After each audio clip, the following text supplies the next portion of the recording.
Hello friend, welcome in tech Modi YouTube channel. आज आपण बघूया की कशा प्रकारे क्वेश्चन हे MPSC मध्ये विचारला जातात। तर आपण लास्ट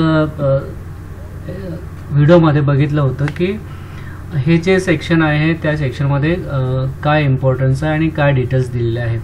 आता याच्यामध्ये बघूया आपण की तुम्ही हे लक्षात ठेवा की section 9 practical and training apprenticeship. तर आता आपण बघूया की क्वेश्चन असे या पद्धतीने विचारले जातात। Which section of the apprenticeship act 1961 deal with the practical and basic training of the apprenticeship. आता इथे दिलेला section 12 of the apprenticeship act 1961, section 9 of the apprenticeship act 1961, section 14, section 20 हे असे सगळे सेक्शन दिलेले आहेत। तर याच्यामधला जे ऑप्शन आहे जसं सेक्शन 9 मध्ये practical and basic training of apprenticeship हे दिलेलं आहे। तर याचं जे आन्सर असणार आहे ते असणार आहे हे आन्सर काय असणार आहे 9। तर अशा प्रकारे क्वेश्चन विचारला जातात। तर याच्यामध्ये बघा section 9 the practicals and the basic training of apprenticeship. त्यानंतर आपण बघूया की सेक्शन 10 मध्ये काय दिलेलं आहे। सेक्शन 10 हा चॅप्टर 2 चा आहे। याच्यात रिलेटेड इन्स्ट्रक्शन ऑफ अप्रेंटिस दिलेला आहे। सेक्शन 11 हा आहे duties of employees. Duties of एम्प्लॉयरचं काय, एम्प्लॉयरची ड्युटीज काय असते हे त्याच्यामध्ये दिलेलं आहे। जसं एक्झाम्पल आहे एम्प्लॉयरने चांगल्या पद्धतीने जसं जर एम्प्लॉयर हा जर 500 पेक्षा जास्त वर्कर जर तो विस्टँड करत असेल तर त्याने त्याचे एक ही ड्युटी आहे, त्याने एक सेपरेट बिल्डिंग ठेवायला पाहिजे त्या अप्रेंटिस लोकांसाठी, त्या स्टुडंटसाठी। त्यांना सेपरेट इन्स्ट्रक्टर असायला पाहिजे, त्यांचे क्लास प्रॉपरली व्हायला पाहिजे, त्यांचं सिलेबस कंप्लीट व्हायला पाहिजे। हे सगळं ऑब्लिगेशन्स ऑफ एम्प्लॉयरचं आहे, ते सेक्शन 11 मध्ये दिलेलं आहे। आता सेक्शन 12 मध्ये काय दिलेलं आहे की obligation of the apprenticeship. Obligation काय अप्रेंटिसशिपचे हे याच्यामध्ये दिलेलं आहे। तर ऑब्लिगेशन म्हणजे ड्युटीज काय आहे अप्रेंटिसशिप कॅन्डिडेटची। अप्रेंटिसशिप कॅन्डिडेटनी काय करायला पाहिजे, रेग्युलरली शांततेने तो कम्प्लिटली कोर्स करायला पाहिजे। हे सगळं त्याच्यामध्ये दिलेलं आहे। त्यानंतर सेक्शन 13 मध्ये हा इथे बघू शकता तुम्ही डिसिप्लिनच्या related.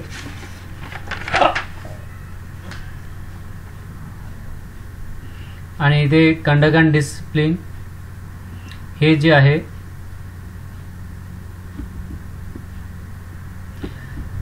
The payment of apprenticeship section 30 मध्ये दिलेलं आहे। पेमेंट ऑफ अप्रेंटिसशिपचं जे असेल जे स्टायपंड गव्हर्नमेंटने डिसाईड केलेलं आहे ते पेमेंट त्या अप्रेंटिसवाल्यांना द्यावं लागतं। त्यानंतर सेक्शन 14 मध्ये दिलेलं आहे हेल्थ, सेफ्टी अँड वेलफेअर अप्रेंटिसशिप्स। याच्यामध्ये जे काही सेफ्टी रिलेटेड नॉर्म्स असतात जे रेग्युलर एम्प्लॉईजला एम्प्लॉयर प्रोव्हाइड करते ते सगळं याच्यामध्ये हेल्थ, सेफ्टी, वेलफेअर अप्रेंटिसशिपला दिल्या जाते। त्यानंतर सेक्शन 15 मध्ये काय दिलं जाते work of hours of the work times, leave and holidays. जसं आता work of hours of the work हे जे आहे ते जे रेग्युलर एम्प्लॉईजला जे एम्प्लॉयरने प्रोव्हाइड केलेलं असते वर्क टाईम, जसं फॉर नाईट शिफ्ट किंवा डे नाईट शिफ्ट जे काही असते त्या पद्धतीनं त्याला तिथे काम करावं लागेल। ओव्हर टाईम हा अप्रेंटिसवाल्यांना अलाउड नाही आहे किंवा तिथं तशी परमिशन दिली नाही आहे। जर त्या एम्प्लॉयर जर करत असेल ओव्हर टाईम त्या अप्रेंटिसवाल्यांकडून तर तिथे पनिशमेंट किंवा या सगळ्या गोष्टी तिथे त्या एम्प्लॉयरला मिळू शकते, म्हणजे त्याला पनिशमेंट मिळू शकते। लिव्ह अँड हॉलिडेज जसं ज्या रेग्युलर एम्प्लॉईजला एम्प्लॉयर प्रोव्हाइड करते त्या कंपनीच्या नुसार ते सगळं तिथे त्या एम्प्लॉईजला मिळते। त्यानंतर आहे सेक्शन 16। सेक्शन 16 मध्ये दिलेला आहे employer liability for compensation for the injury. जे काही वर्कमॅन कॉम्पन्सेशन ॲक्ट आहे 1923 चा, यानुसार सगळे कॉम्पन्सेशन तिथे त्या एम्प्लॉयर त्या एम्प्लॉई ते तिथे सगळे लागू होतात।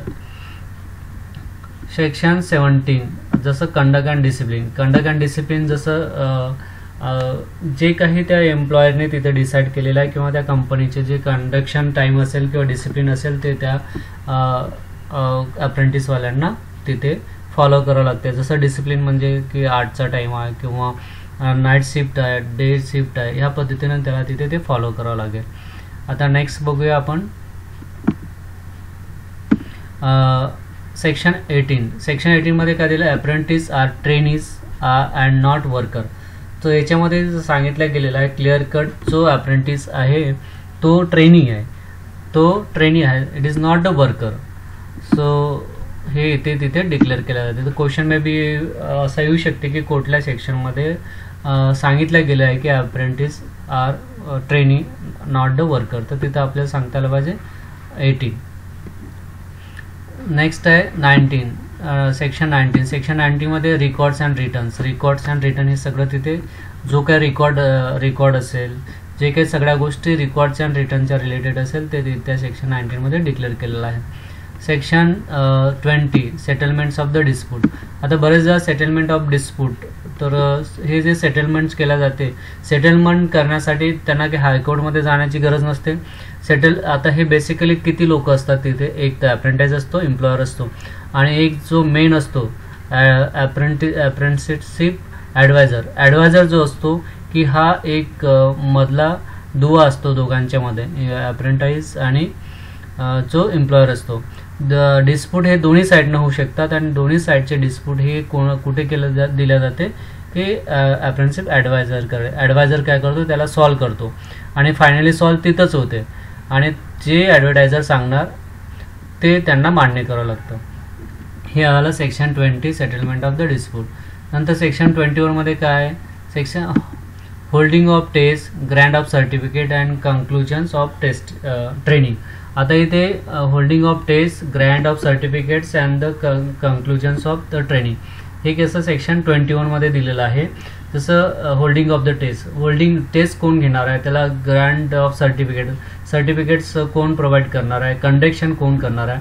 इथे जे टेस्ट किंवा द ग्रँट ऑफ सर्टिफिकेट्स किंवा कंडक्शन आहे, जसं याच्यामध्ये आपण सांगितलं आहे की 3 प्रकारचे अप्रेंटिसशिप असते. जसं आहे ट्रेड अप्रेंटिसशिप्स आहे, त्याच्यानंतर टेक्निशियन वोकेशनल अप्रेंटिस आहे आणि ग्रॅज्युएट अप्रेंटिसशिप्स आहे. तर ट्रेड अप्रेंटिससाठी जे काही टेस्ट घेतल्या जाते किंवा ग्रँट ऑफ सर्टिफिकेट्स घेतल्या जाते, कन्क्लुजन ऑफ ट्रेनिंग आहे ते नॅशनल काउन्सिल थ्रू केल्या जाते किंवा जी एनी अदर एजन्सी ती सेंट्रल गव्हर्नमेंट प्रोव्हाइड करेल त्यानुसार तिथे टेस्ट सर्टिफिकेट्स प्रोव्हाइड केल्या जाते. आणि त्याच्यामध्ये जर ग्रॅज्युएट असेल, ग्रॅज्युएट किंवा टेक्निकल अप्रेंटिस असेल किंवा टेक्निशियन वोकेशनल अप्रेंटिस असेल, तर त्याला जे सर्टिफिकेट्स किंवा त्याच्यात जे टेस्ट घेतल्या जाते किंवा सर्टिफिकेट प्रोव्हाइड केलं जाते ते केलं जाते रिजनल बोर्डने. तर हे एवढं लक्षात ठेवा की याच्यामध्ये रिजनल बोर्ड फक्त ग्रॅज्युएटवाल्यांसाठी जे काही सर्टिफिकेट्स आहे किंवा ट्रेनिंग आहे किंवा टेस्ट आहेत ते प्रोव्हाइड करते आणि ट्रेड अप्रेंटिसशिप आहे ते कोण घेते, त्याचं टेस्ट कोण घेते किंवा त्याचं एक्झाम कोण घेणार आहे किंवा सर्टिफिकेट कोण घेणार आहे, तर ते नॅशनल काउन्सिल. नेक्स्ट आहे 22. सेक्शन 22 मध्ये offers and acceptance of employment. तर याच्यामध्ये offer and acceptance of employment याच्याबद्दल नॉर्म्स दिलेले आहे. त्याच्यामध्ये basically offers and acceptance of employment, तर याच्यामध्ये की जे ट्रेनिंग असते किंवा तुम्ही बघितलं असेल की अप्रेंटिसशिपवाल्यांना कुठे ते असं रेग्युलर केलं जात नाही, पण त्याच्यामध्ये असं एक सांगितलेलं आहे की जर त्या कंपनीला असं वाटत असेल की हा कॅन्डिडेट चांगला आहे, याला आपण घेऊ शकतो, हे सगळं डिपेंड्स करणार आहे त्या एम्प्लॉयर कंपनीवाल्याकडे.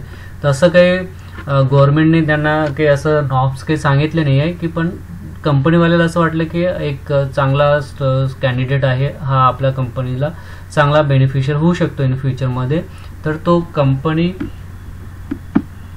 त्याला तिथे ॲब्झॉर्ब करू शकतो. यासाठी तो जे काही रिटर्न एक्झाम असेल किंवा ज्या कंपनीचे रूल्स अँड नॉर्म्स आहेत तो तिथे लावून त्याला ॲब्झर्व करू शकतो, तर त्याला तो ऑफर्स किंवा ॲक्सेप्टन्स ऑफ एम्प्लॉयमेंट्स करू शकतो. तर हे सगळे झालेलं आहे चॅप्टर 2. चॅप्टर 2 मध्ये टोटल जे काही आपण एक्सप्लेनेशन केलेलं आहे ते व्यवस्थित प्रॉपरली मगअप करा. आता नेक्स्ट बघूया.